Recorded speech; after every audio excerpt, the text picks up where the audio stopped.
is actually going to be experiential. I will talk just a brief few minutes about my own training as an energy healer, as well as how this energy came to me, so that you have a little idea of the background. But most of it's going to be experiential, and I'm actually going to offer an empowerment to this form of energy for everybody here tonight, if you'd like to receive it. So, again, my name is Brett Bevell. My energy healing training first started with Reiki, which I began studying in the early 1990s after I had a very challenging experience at the NYU Dental Center. And the student who was working on my wisdom tooth, who was pulling my wisdom tooth, was extremely rough with me. And after that experience, I probably looked like I had been in a boxing match with Muhammad Ali.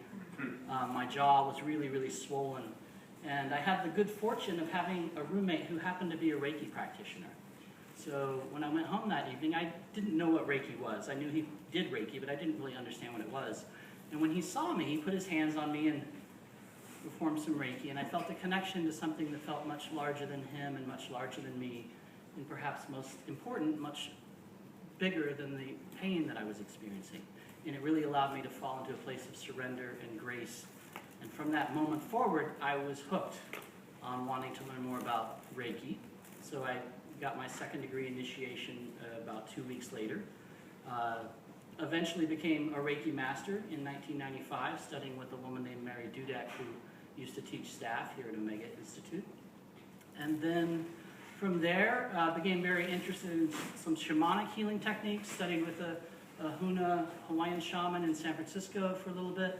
And then in 2003, while I was here working at Omega Institute, I ran into somebody who I recognized from San Francisco, because I used to serve her lattes all the time when I was a barista.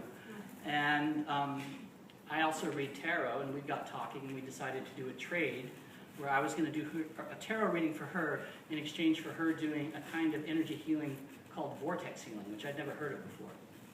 So I gave her a reading, which she really liked, and at the time, I have to admit, I was a little bit arrogant. Sometimes when you're a Reiki master, you think that you know absolutely everything about energy healing. And I was one of those people, unfortunately.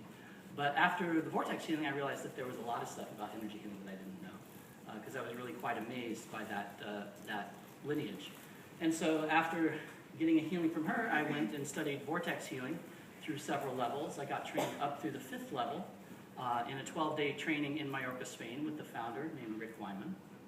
And then shortly after that experience, had another sort of profound opening and awakening, which led me to several energy healing possibilities. One is called Magical Awakening, which I'm not really going to get into much tonight. Another one was some higher level Reiki techniques, which have become my books, New Reiki Software for Divine Living and Reiki for Spiritual Healing. And then this modality that I'm going to share with you tonight that I call Light of the Eternal One.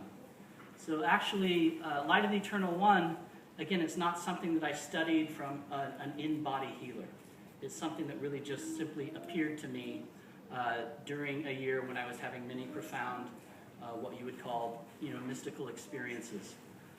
During those experiences, I would sometimes see very complex mathematical equations which made absolutely no sense to me whatsoever, but which, when I looked at them, I would have this grand sense of just the eternity in all things.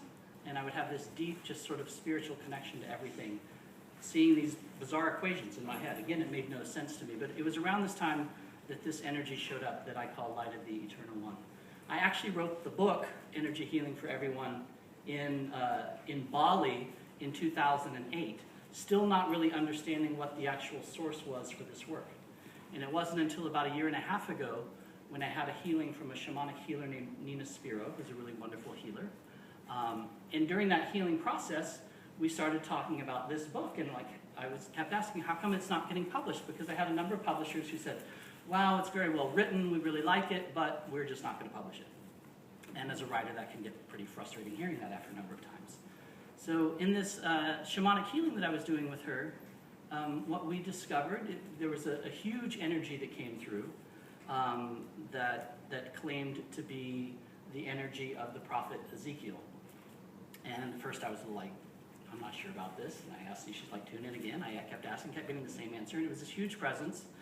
And what I was told in that healing was that this energy actually relates back to the ancient Essenes, who were a mystical sect of Judaism several hundred years before and after the time of Christ, and that this energy healing, this book was not going to be published until I actually acknowledged that. So then I went back and slightly changed the introduction to mention the Essenes, and then shortly after that it just got picked up by publishers. So I felt very, for me that really confirmed the truth of that shamanic healing for me. So before I go into actually offering the empowerment and healing, I just wanted to know, does anybody have any hesitations or any questions? I know for some people are extremely comfortable about energy healing, some people might be a little bit nervous and uncertain, so I just want to make sure folks feel at ease before we actually move into the healing empowerment. Is everybody okay with receiving an empowerment tonight? Okay, so it's a very, very simple energy to use. So there's really one primary hand position, which is at the top of your head. And even though I refer to it as a modality of energy healing, it really has one primary purpose, which is to help dissolve that sense of separation between you and everything else that is. And when that sense of separation is dissolved, it often results in a sense of inner peace, a sense of calm, a sense of joy.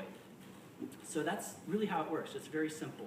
It works primarily on the brain and nervous system and on your consciousness. So what I would like to do simply is just invite everybody to get in a nice, comfortable, relaxed position. I'm going to do just a very short healing group empowerment, and then once you're all empowered, I'll talk you through some very simple, easy ways to use this energy. So does that sound okay for everybody? Yeah? Okay.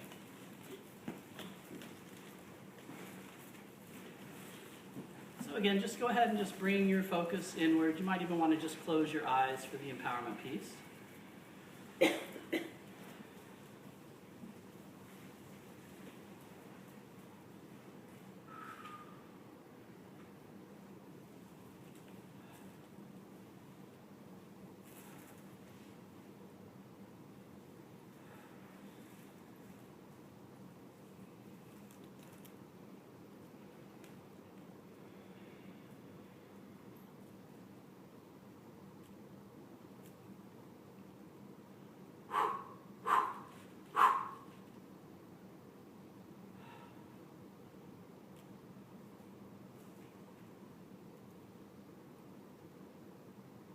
So that empowerment is kind of going out from my higher self out to all of your higher selves. You can almost think of it like a download from one computer to another. And I want to invite everybody to just gently rest your hands as is comfortable on top of your head. And just simply intend that this light that we're calling light of the Eternal One flow down from the heavens like a sparkly waterfall of light, flowing down from the heavens, down through your hands, filling up your skull.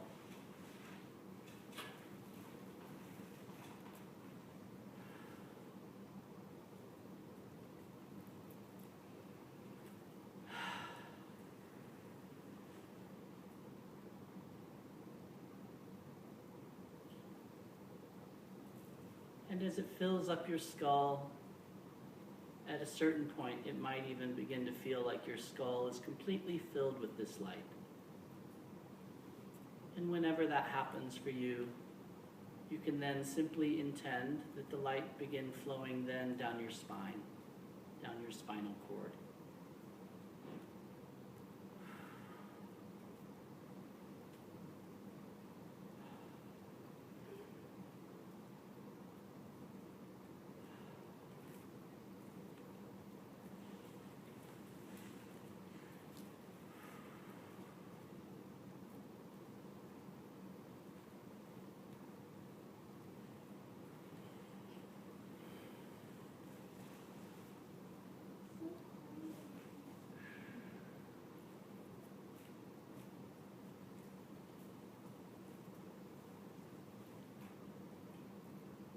And the energy tends to work fairly fast, so Some of you may even feel that your spinal cord is now filled with this light as well.